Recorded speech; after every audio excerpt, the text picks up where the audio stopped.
you enjoyed our dramatic entrance, because today we're reviewing a very undramatic car. We welcome you back to another episode of Everyman Driver alongside Alex Afrees. I'm Dave Erickson. Thanks so much for watching this week. Now, this week we're reviewing the all-new 2013 Honda CR-V EXL with AWD. That's all-wheel drive to you kids at home. Coming up on this episode, Alex will flip the lid to learn more about this entry-level SUV's engine and performance. He'll also run down some of the CR-V's main competitors. And finally, Dave and I will let you know what we really think of the car on our all-new Everyman Driver ownership scale. It's going to be a great one. Thanks for watching. Everyman Driver starts now. The CR-V looks big and bold, yet it's incredibly nimble and fuel efficient. It has an aggressive and aerodynamic stance with deep sculpting of the body lines and a bold front fascia. The highly rigid unibody construction combines with lightweight suspension components, noise insulation, and aerodynamic features including underbody covers and a rear spoiler to enhance quietness and ride quality. Large 5-spoke wheels, 17-inch alloy for the EX and EXL, and 16-inch steel for the LX, and bold fender flares emphasize the vehicle's dynamic presence and capability. The new CR-V comes with a 2.4-liter four-banger that puts out about 185 horsepower with 162 foot-pounds of torque when paired with a 5-speed transmission. I'd really like to see a 6-speed here, Dave. Are you going to put the lid all the way up? Well, I kind of like holding it there, flexing my muscles. Okay, fuel economy wise, we're looking at 23 in the city, 31 on the highway, and that's for the two-wheel drive. This is the all-wheel drive. It gets a tick lower, 22 and 30, but I've been getting only 23 miles per gallon in mixed driving, and I put over 300 miles on the car so far. So I'm a little disappointed and surprised because there is the eco option on the inside to get better fuel economy. Yeah, you know, the other thing that's interesting about this engine, it's actually got more power and torque than the 6-cylinder that goes in the Acura RDX that we reviewed last week. Part of that fuel economy might have to do with that it's a 5-speed transmission instead of a 6.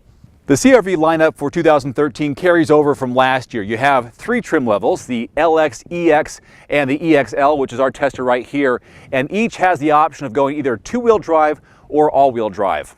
The competition for the CR-V is one of the most crowded in the industry. It includes the Volkswagen Tiguan, the Subaru Forester, and literally about 15 other vehicles. Yeah. If I had to choose, I would go with the all-new Mazda CX-5. It's a little less powerful than this, but it's the sportiest looking Sky-Active technology. I absolutely love it. Very unimpressive is what you're saying about the CR-V. The CR-V is fine for people who never want to know what type of car you drive. Truly, if you just want a nice experience, take the kids to soccer, drive to the office and back, the CR-V will get it done. If you're like me, you want a little more style, a little more panache, go for the CX-5.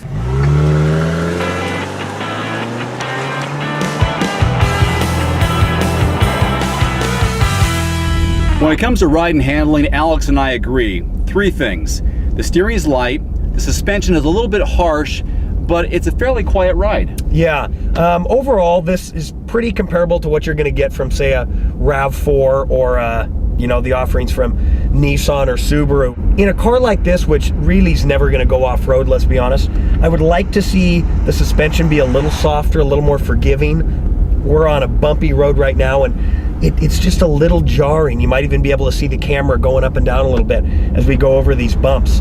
So would really like to see that. The steering's unbelievably light. I mean, it's very, very dead, very uncommunicative. That's your big word for the day. But you're dead right. This is really a quiet riding car. And so that part of it's great.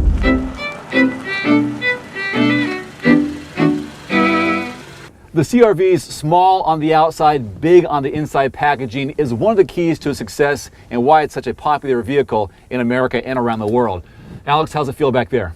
Well, it's supposed to be sort of a big 5-passenger car with plenty of cargo room, but as you can see, Dave's up front, I'm 6'2", I'm in the back, and my knees are going to be jabbing into him all ride. You're the annoying little kid in the airplanes that I always have sitting behind me. Absolutely. That's who you are right now. That's me. So we're looking at 5 adults. It's supposed to fit 5 adults in relative comfort, but Can you get 2 more people back there? No way. We can get one more, but whoever's riding in the middle is going to be awfully cramped. Let's switch places and see how it feels. The EXL model we have here features leather trimmed seats and heated front seats so Alex can get warm quickly on cold days like this. Yeah, and the cargo area has about 37 cubic feet of space, and that's before the back seats go down, which is really pretty good. All right, Alex, demonstrate how you can put the seats down. This is one of the easiest back seats to put down we've ever seen. Watch this. And you're done.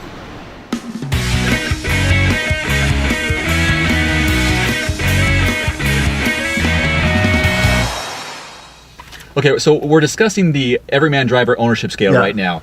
And Alex wants to know, can we break it down by every 6 months versus every 12 months? And I think it's because he's having a hard time with the math. Well, listen, I've got 10 fingers here, but I got to take my shoes and socks off to use 10 toes. There's 12 months in a year, so I can't do it.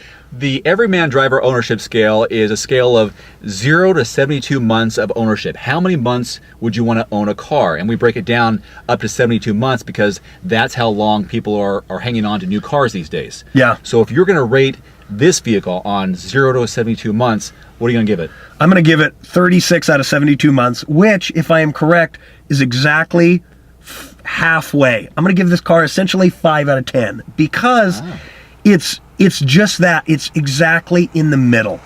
It's not a bad car at all. In fact, it's a good car, but there's nothing exciting about it. There's nothing compelling. Now, the 2012 CR-V was named one of the best cars for resale value in 2012. The CR-V for 2013 retails for just under $23,000. So this is going to hold on to its value over time, but as we've discussed, it's not a very exciting car. It's a very basic, plain, run-of-the-mill vehicle.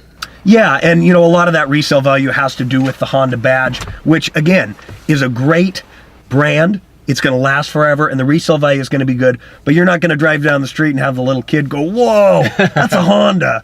That'll wrap it up for this review of the 2013 Honda CR-V EXL AWD. Yeah, exactly. Make sure to subscribe to our YouTube channel, Everyman Driver, for new video uploads. Right on. Have a great one. Thanks for watching. We'll see you next time. Ooh. Yeah. Listen to that horn. Yeah.